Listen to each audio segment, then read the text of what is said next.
Hey guys, what's up? My name is Steph. Thank you so much for clicking on this video. I have been diagnosed with bipolar disorder type 1 with psychotic features and mixed episodes. I was not properly diagnosed until 6 years ago.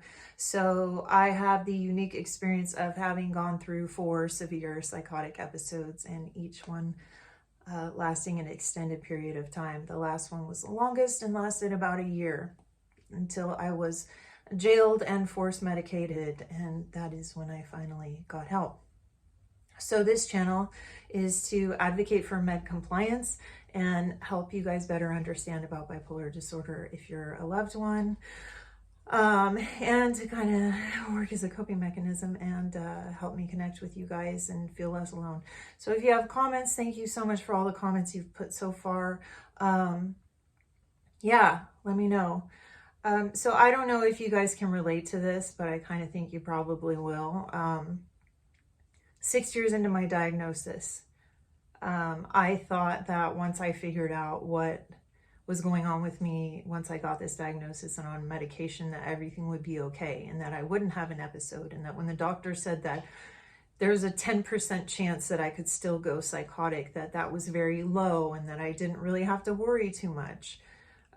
When Freddie passed away in April, my dog was tragically killed in front of my face. When Freddie passed away, I almost had a psychotic episode, and let me put a pause on that for just a second. This amazing piece of art behind me is from one of you guys. I bought this from Paige, and I connected with her via Instagram. You guys can have my Instagram. I'll put that below. I'll also put links for the videos about my psychotic episodes if you're interested in watching those. But this is meant to represent bipolar disorder. I will put the full explanation. It was a really emotional experience getting it. It's so beautiful, if you guys can see. And she also did some really sweet stuff, got me made this necklace for me, which is a moon and stars and a little paw print in memory of Freddie, and then she gave me these super cool bead bracelets. So check her out. Her handle is ditchflowerxo on Instagram. And yeah, so back to what I was talking about. Oh yeah, basically I live in fear. The episode that almost happened with Freddie a couple months ago was a real wake-up call, and it was terrifying. I knew that I would have breakthrough symptoms, but I didn't know that it would be so easy for me to fall into psychosis again and go into hypomania and not realize I'm in hypomania, like have no clue, and still feel shame and embarrassment about it after the fact.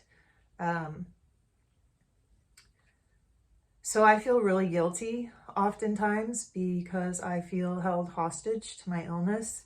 I feel like I have to do all these things because we're supposed to take good care of ourselves. We're supposed to adhere to a sleep schedule to keep our mental health straight. We're supposed to eat, regular meals, not overeat, not undereat. We're supposed to journal and do all these things that are supposed to help us. But these are things that we kind of are told we have to do to be healthy. And I want to be able to go for a run because I want to, not because I have to for my mental illness. So something happened that triggered me recently, last night actually. One of the YouTubers that I recommended to you guys, Rawsammi, appears to be in the middle of something right now. And it scares the shit out of me because she is an advocate for mental illness and she knows she has a disorder. She takes medication. She's been an advocate and she may or may not be sick again.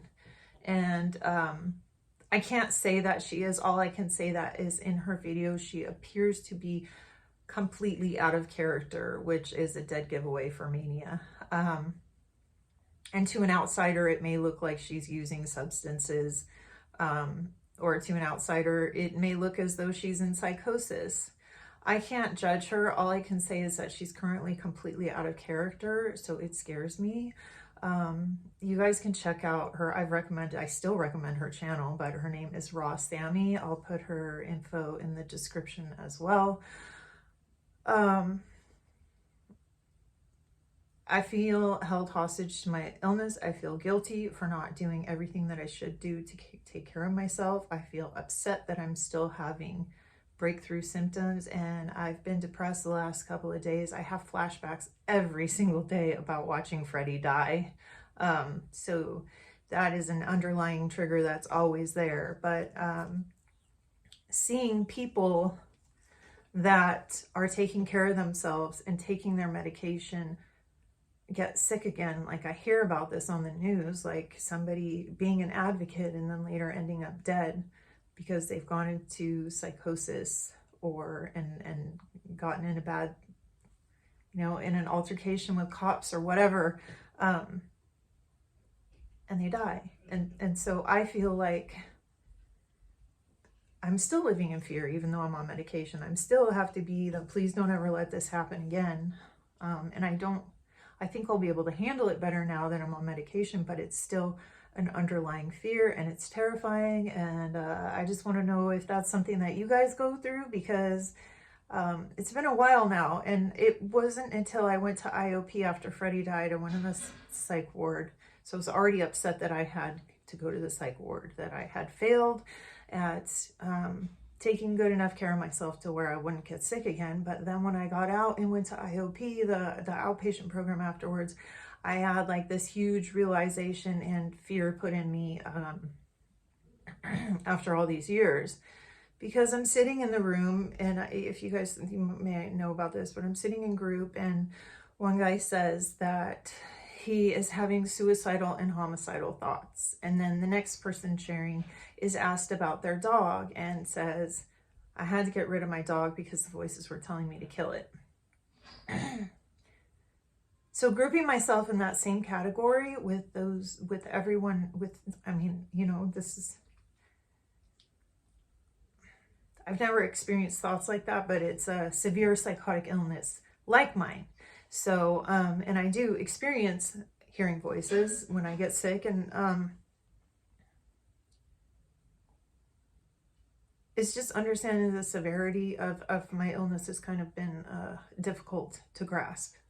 Once I got over the anosognosia and not knowing that I was ill, I just was really triggered by Sammy, and I hope that she's okay.